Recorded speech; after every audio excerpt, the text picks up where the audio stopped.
Hey, good. Magandang umaga. Nandito na ang yung Kamoryon. Ayan. Ito yung lugar ko.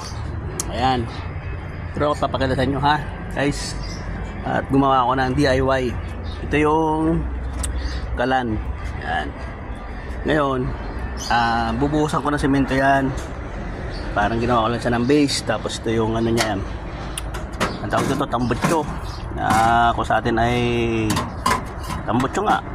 Yan, para dyan dumadaan yung usok pataas. So, diba? Sisimintuhan ko lang yan mamaya. Yan, ilalagay ko yan dyan. Kasi marami ako napapanood sa YouTube. Kaya sa mga TikTok, ganyan. Ayan, alaga nila. Yan. Tapos, yan, sisimintuhan yan. Para meron tayong lutuan ng kahoy. Kasi gulping mahal ngayon ng gasol. Kaya, yan ang gawin natin, ha.